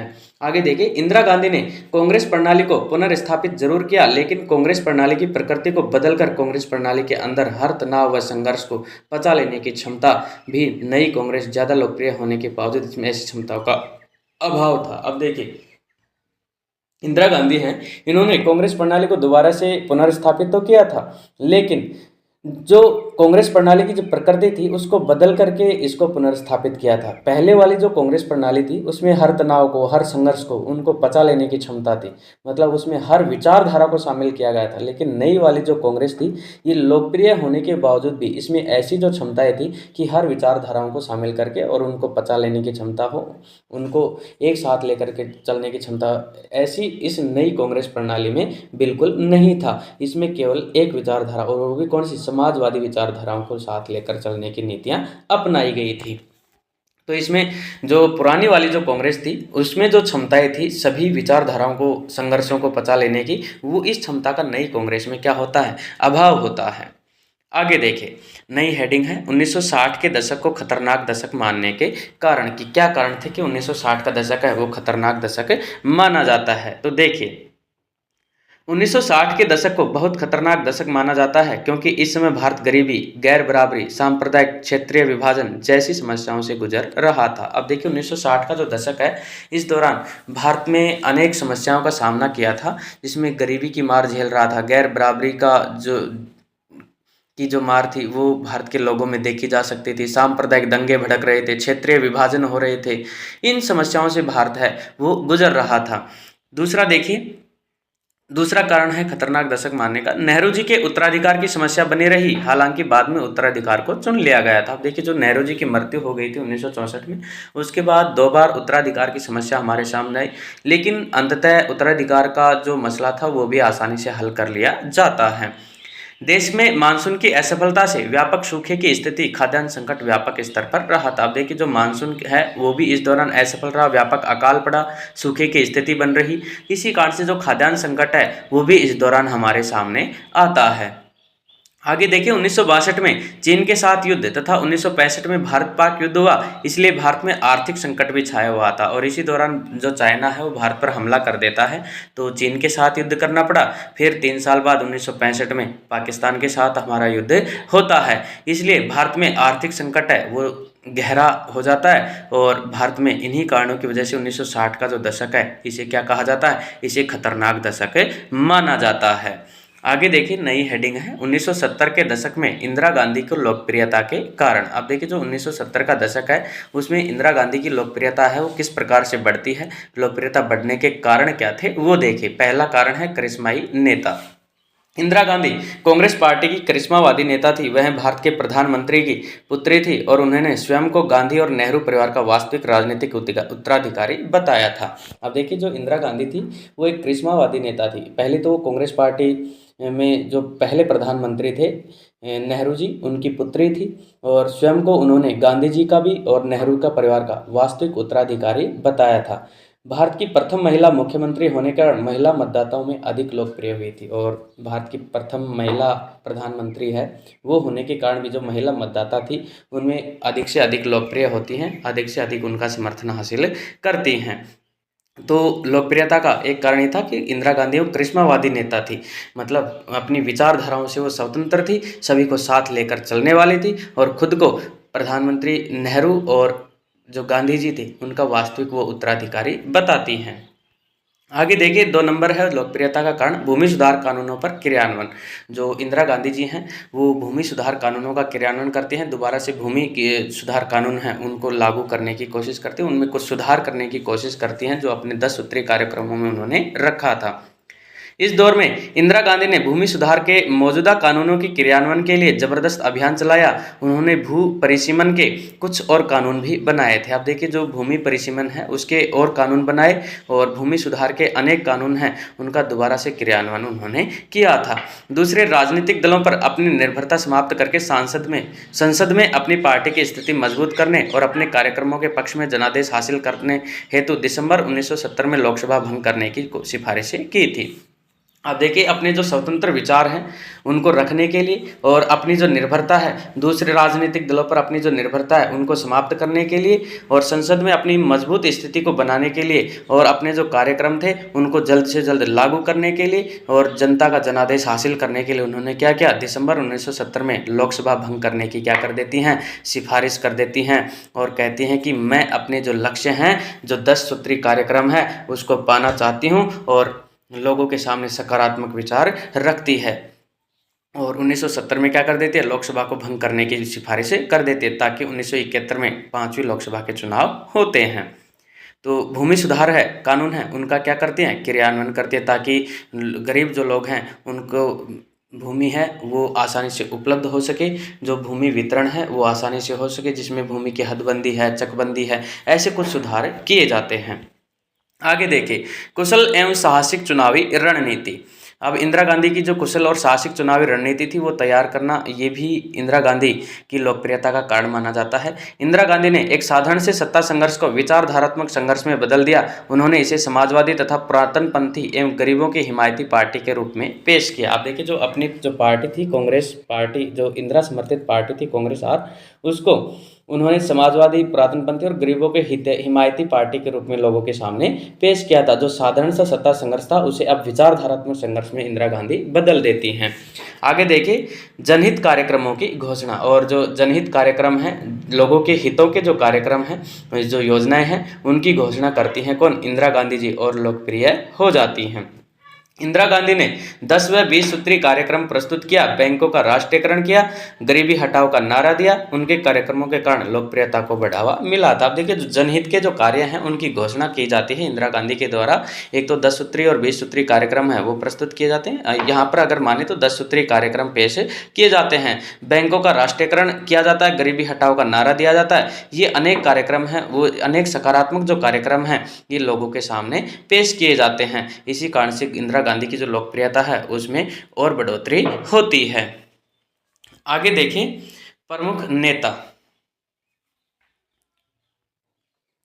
अगर आप देखिए, इसमें पहले एक बार जो इंदिरा गांधी की लोकप्रियता वाला है, इसमें एक पॉइंट अगर जोड़ना चाहो तो ये भी जोड़ सकते हो कि 1971 का जो युद्ध है उसके कारण इंदिरा गांधी की लोकप्रियता में चार चांद लगना, और उसके युद्ध में जीत के परिणाम स्वरूप इंदिरा गांधी की लोकप्रियता है वो और अधिक बढ़ जाती है। क्योंकि 1971 का जो युद्ध है उसमें जैसे ही जीत हासिल होती है भारत को, तो इंदिरा गांधी की जो लोकप्रियता है उसमें चार चांद लग जाते हैं। इंदिरा गांधी की जो प्रसिद्धि है वो पूरे भारत में और ज़्यादा बढ़ जाती है और वो एक आयरन लेडी के सामने के रूप में हमारे सामने पेश आती हैं। आगे देखिए, नई हेडिंग है प्रमुख नेता। अब जो प्रमुख नेता हैं उनके बारे में देखिए, जो चैप्टर में आए हुए हैं उन जिनके नाम, उन नेताओं के बारे में कुछ थोड़ा बहुत हम देखते हैं।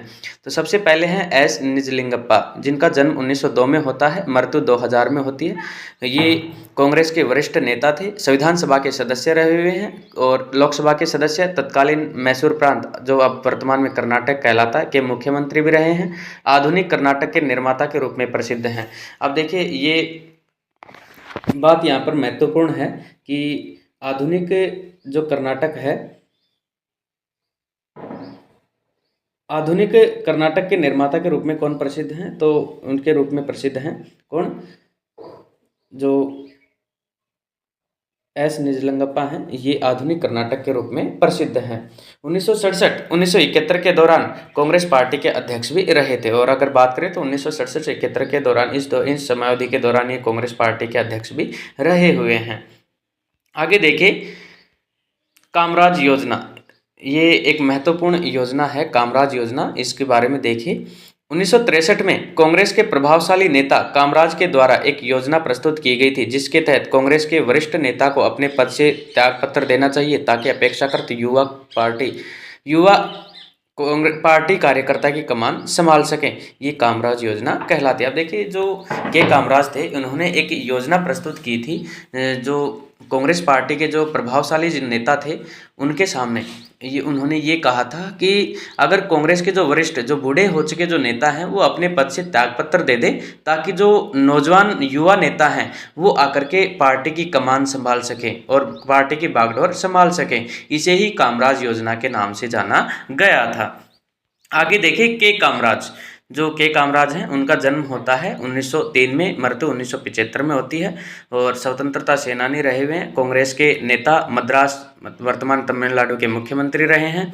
मद्रास प्रांत में शिक्षा का प्रचार करने और स्कूली बच्चों को दोपहर का भोजन देने, मतलब मिड डे मील की जो योजना है वो के कामराज के द्वारा ही शुरू की गई थी। ये लागू करने के लिए प्रसिद्ध हैं और कांग्रेस के अध्यक्ष भी रहे हैं। आगे देखिए, नंबर 3 जो नेता हैं वीवी गिरी, वराहगिरी वेंकट गिरी। 1894 में जन्म होता है, 1980 में इनकी मृत्यु हो जाती है।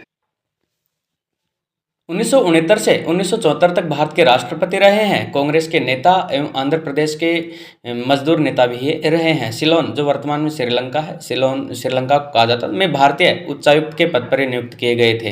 केंद्रीय मंत्रिमंडल में श्रम मंत्री रहे हैं। उत्तर प्रदेश, केरल, मैसूर, जो वर्तमान में कर्नाटक है, के राज्यपाल भी रहे हुए हैं। उपराष्ट्रपति 1967 से 1969 तक ये क्या रहे थे, उपराष्ट्रपति रहे थे और 1969 में राष्ट्रपति के पद पर चुनाव जीतते हैं। राष्ट्रपति जाकिर हुसैन के निधन के बाद कार्यकारी राष्ट्रपति इस्तीफा एवं राष्ट्रपति चुनाव में स्वतंत्र प्रत्याशी राष्ट्रपति के चुनाव में इंदिरा गांधी के समर्थन से विजय हासिल करते हैं। ये कौन थे, ये वीवी गिरी थे। आगे देखिए, लाल बहादुर शास्त्री जी, जिनका जन्म होता है 1904 में, मृत्यु 1966 में होती है। भारत के दूसरे प्रधानमंत्री बने थे। 1930 में स्वतंत्रता आंदोलन में भागीदारी की। उत्तर प्रदेश मंत्रिमंडल में मंत्री रहे थे। कांग्रेस पार्टी के महासचिव का पदभार इन्होंने संभाला था। 1951 से 1956 तक केंद्रीय मंत्रिमंडल में मंत्री के पद पर ये रहे थे। इस दौरान रेल दुर्घटना हो जाती है और अब उसकी नैतिक जिम्मेदारी ये खुद ले लेते हैं और उसी दौरान ये क्या कर देते हैं, उस रेल मंत्री पद से इस्तीफा दे देते हैं। मतलब एक रेल दुर्घटना होती है जिस दौरान ये भी उसी दौरान यात्रा कर रहे थे ट्रेन में और अपनी जिम्मेदारी मानते हुए उन्होंने रेल मंत्री पद से इस्तीफा दे दिया था। बाद में 1957 से 1964 के बीच में भी मंत्री पद पर रहे थे और जय जवान जय किसान का मशहूर नारा है वो इन्हीं की देन है, किनकी, लाल बहादुर शास्त्री जी की। अगर इसमें जय जवान जय किसान में अगर हम जय विज्ञान जोड़ देते हैं तो ये नारा हो जाता है अटल बिहारी वाजपेयी जी का। आगे देखिए, अगले जो नेता हैं इंदिरा गांधी जी, जिनका जन्म होता है 1917 में और मृत्यु 1984 में होती है। 1966 से 1977 तक और फिर 1980 से 1984 तक भारत की प्रधानमंत्री रही। युवा कांग्रेस कार्यकर्ता के रूप में स्वतंत्रता आंदोलन में भागीदारी निभाई है। 1958 में कांग्रेस के अध्यक्ष पद पर काबिज हुई थी और 1964 से 66 में शास्त्री मंत्रिमंडल था, उसमें केंद्रीय मंत्री के पद पर भी ये रही थी। 1967 से 71 और 80 के आम चुनाव में कांग्रेस पार्टी को अपने नेतृत्व में विजयी बनाया था। गरीबी हटाओ का नारा दिया था। 1971 के युद्ध में जीत का श्रेय और पृथ्वी पर की समाप्ति, बैंकों का राष्ट्रीयकरण, आणविक परीक्षण तथा पर्यावरण संरक्षण में कदम उठाए। जवाहरलाल नेहरू की पुत्री थी और 31 अक्टूबर 1984 के दिन इनकी हत्या कर दी गई थी। किसके द्वारा? जो सिख समुदाय के जो इनके खुद के ही बॉडीगार्ड थे उनके द्वारा इनकी हत्या कर दी जाती है। आगे देखिए, राम मनोहर लोहिया, 1910 में इनका जन्म होता है, 1967 में मृत्यु हो जाती है। समाजवादी नेता एवं विचारक, स्वतंत्रता सेनानी एवं कांग्रेस सोशलिस्ट पार्टी के सदस्य रहे हैं। मूल पार्टी के विभाजन के बाद सोशलिस्ट पार्टी बाद में संयुक्त सोशलिस्ट पार्टी के नेता बने थे। 1963 से 1967 तक लोकसभा सांसद, मैनकाइंड एंड जन के संस्थापक रहे हैं। संपादक, मतलब जो मैनकाइंड एंड जन पत्रिका थी उसके संस्थापक संपादक रहे थे। गैर यूरोपीय समाजवादी सिद्धांत के विकास में मौलिक योगदान और विचारधारा का इन्होंने संयोजन किया था। फिर देखिए, गैर कांग्रेसवाद के रणनीतिकार हैं और पिछड़े वर्गों के आरक्षण की वकालत करने वाले हैं और अंग्रेजी विरोध के अलावा ऐसे राजनीतिक नेता के रूप में भी चर्चित जिन्होंने नेहरू के खिलाफ मोर्चा खोला था। मतलब ये प्रश्न आए कि नेहरू के खिलाफ मोर्चा खोलने वाले जो समाजवादी नेता कौन है? राम मनोहर लोहिया।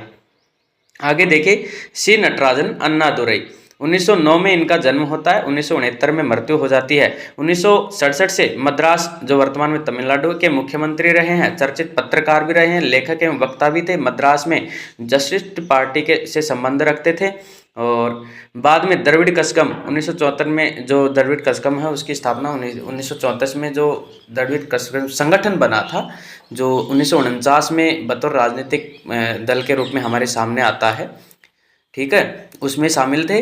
द्रविड़ संस्कृति के समर्थक, हिंदी का विरोध एवं हिंदी विरोधी आंदोलन का इन्होंने नेतृत्व किया था। राज्यों में व्यापक स्वायत्ता के क्या थे? समर्थक थे। मतलब सर्वप्रथम राज्यों में व्यापक जो स्वायत्ता थी उसकी मांग किसने की थी? सी नटराजन अन्नादुरई ने की थी। द्रविड़ संस्कृति के हमेशा समर्थक रहे हैं। आगे देखिए, कर्पूरी ठाकुर, ये इनका जन्म होता है 1924 में और मृत्यु होती है 1988 में। दिसंबर 1970 और जून 1971 तथा जून 1977 और अप्रैल 1979 के दौरान बिहार के मुख्यमंत्री पद पर रहे थे। स्वतंत्रता सेनानी भी थे एवं समाजवादी नेता थे। मजदूर एवं किसान आंदोलन में सक्रिय रहे थे। लोहिया के प्रबल समर्थक थे। राम मनोहर लोहिया थे, उनके प्रबल समर्थक थे, उनके विचारों से प्रभावित थे। और जेपी जयप्रकाश जो नारायण थे उनके द्वारा चलाए गए जो आंदोलन थे उनमें भी इन्होंने भागीदारी निभाई है। मुख्यमंत्री के रूप में अपने दूसरे कार्यकाल के दौरान बिहार में पिछड़ों के लिए आरक्षण लागू करने वालों के रूप में पहचान और अंग्रेजी भाषा के इस्तेमाल के प्रबल विरोधी थे। अब देखिए, ये जो अंग्रेजी भाषा थी उसके प्रबल विरोधी हुए हैं और अपने जो दूसरा कार्यकाल था मुख्यमंत्री पद के रूप में, तो उस दौरान बिहार में जो पिछड़े वर्ग के जो लोग थे, ओबीसी वर्ग के जो लोग थे, तो उनके लिए आरक्षण लागू करवाने के रूप में भी इनकी पहचान है, ये प्रसिद्ध हैं। आगे देखिए इसके कुछ अन्य महत्वपूर्ण प्रश्न हैं, वो देखिए। मैनकाइंड एवं जन के संस्थापक कौन थे? तो इनके संस्थापक थे राम मनोहर लोहिया। गैर कांग्रेसवाद, यह नारा किसने दिया था? राम मनोहर लोहिया ने। गरीबी हटाओ का नारा इंदिरा गांधी ने। जय जवान जय किसान का नारा लाल बहादुर शास्त्री जी ने। 1971 के लोकसभा चुनाव में इंदिरा गांधी की कांग्रेस आर को कितनी सीटें हासिल हुई थी? 352 सीटें हासिल हुई थी, और 23 सीटें किसे? सीपीआई को। टोटल मिलाकर के इसे 375 सीटें हुई थी, लेकिन अगर कांग्रेस अकेली को बात करें इंदिरा गांधी की कांग्रेस आर को, तो 352 सीटें मिली थी। भारत देश में प्रथम प्रधानमंत्री की मृत्यु 27 मई 1964 को हुई थी। पंडित जवाहरलाल नेहरू का राजनीतिक उत्तराधिकारी लाल बहादुर शास्त्री जी बने थे। उनकी मृत्यु 10 जनवरी 1966 को ताशकंद में हो गई थी। आगे देखिए, लाल बहादुर शास्त्री जी की मृत्यु के बाद उनके राजनीतिक उत्तराधिकारी के रूप में किन नेताओं के बीच मुकाबला चला था? तो मोरारजी देसाई और इंदिरा गांधी जी के बीच चला था। चौथे आम चुनाव कब संपन्न हुए थे? 1967 में। लाल बहादुर शास्त्री के प्रधानमंत्री शासनकाल में देश ने किन दो चुनौतियों का सामना किया था? तो खाद्यान्न संकट, और दूसरा है 1965 में भारत पाक युद्ध है, इन दो समस्याओं का सामना किया था। अब देखिए चैप्टर है वो समाप्त होने वाला है। तो जैसे अगर आप चैनल पर नए हैं तो चैनल को लाइक और सब्सक्राइब कर दीजिएगा। अगर आप अधिक से अधिक लाइक करते हैं, सब्सक्राइब करते हैं और कमेंट में अच्छे अच्छे कमेंट करते हैं, तो हमारा भी हौसला बढ़ता है, ताकि हम आपके लिए जल्द से जल्द जो क्लास है वो डालें। तो देखिए, इंदिरा गांधी के द्वारा किए गए दो कार्य लिखो। तो इंदिरा गांधी के द्वारा एक तो पृथ्वी पर्स की समाप्ति है, दूसरा बैंकों का राष्ट्रीयकरण है। अगला प्रश्न है 1967 के 10 सूत्री कार्यक्रम के अंतर्गत उठाए गए कदमों के द्वारा इंदिरा गांधी किस उद्देश्य को प्राप्त करना चाहती थी? अब देखिए महत्वपूर्ण प्रश्न है। तो इसमें एक तो राजनीतिक जो लोकप्रियता है उसको हासिल करना चाहती थी, या वर्चस्वता को, और बैंकों का जो राष्ट्रीयकरण है ये उसका मुख्य लक्ष्य था। तो इन लक्ष्यों को या उद्देश्यों को प्राप्त करना चाहती थी। अगला प्रश्न है गैर कांग्रेसवाद क्या है? कांग्रेस को सत्ता से अलग करने के लिए समाजवादी नेता राम मनोहर लोहिया द्वारा प्रस्तुत की गई जो विचारधारा थी उसे गैर कांग्रेसवाद के नाम से जाना जाता है। तो गैर कांग्रेसवाद की विचारधारा या नाम किसने दिया था? राम मनोहर लोहिया ने। अगला है भारत में सन 1967 के चुनाव में के परिणामों को राजनीतिक भूकंप या भूचाल क्यों कहा जाता है? अब देखिए राजनीतिक भूकंप 1967 के चुनाव को या चौथे आम चुनाव को क्यों कहा जाता है? तो वो देखिए, सन 1967 के चुनाव परिणामों ने कांग्रेस को राष्ट्रीय और प्रांतीय स्तर पर जोरदार झटका दिया। उसके मत प्रतिशत व सीटों में भारी गिरावट दर्ज की गई थी। इसी कारण से इसे राजनीतिक भूकंप की संज्ञा दी जाती है। मतलब जो पार्टी अभी तक प्रथम 3 आम चुनाव में अच्छी खासी जीत हासिल करके आती है और अचानक से 1967 के चुनाव में उसे केवल 283 सीटें मिलती हैं, तो इसी कारण से जो राजनीतिक विश्लेषक थे, राजनीतिक पर्यवेक्षक थे, उन्होंने इसे राजनीतिक भूकंप की जो संज्ञा है वो देते हैं। अगला प्रश्न है दक्षिण भारत में हिंदी विरोधी आंदोलन का नेतृत्व किसने किया था? तो सी नटराजन अन्नादुरई ने किया था। जो हिंदी विरोधी आंदोलन है इसका नेतृत्व किसने किया था? सी नटराजन अन्नादुरई ने, जो हिंदी राजभाषा के विरोधी रहे हैं। 1967 के आम चुनाव के पश्चात केंद्र में किसकी सरकार बनी थी? कांग्रेस पार्टी की बनी थी। 1967 में भी, 1971 में भी बनी थी। किन्हीं दो राज्यों के नाम लिखिए जहां सन 1967 के आम चुनाव के पश्चात गैर कांग्रेसी सरकारें स्थापित हुई। तो पश्चिम बंगाल, उत्तर प्रदेश, पंजाब, बिहार, यहाँ पर गैर कांग्रेस सरकारें बनी थी। 1967 के आम चुनाव में कांग्रेस पार्टी के किन्हीं 4 नेताओं के नाम लिखो जिन्होंने हार का सामना करना पड़ा था। तमिलनाडु के कामराज थे, बिहार के भी सहाय थे, और पश्चिम बंगाल के अतुल्य घोष हैं, महाराष्ट्र के एस के पाटिल हैं। ये इनको हार का सामना करना पड़ा था। आगे देखिए दल बदल किस वर्ष सामने आया था? 1967 के चौथे आम चुनाव के समय दल बदल है वो हमारे सामने आता है।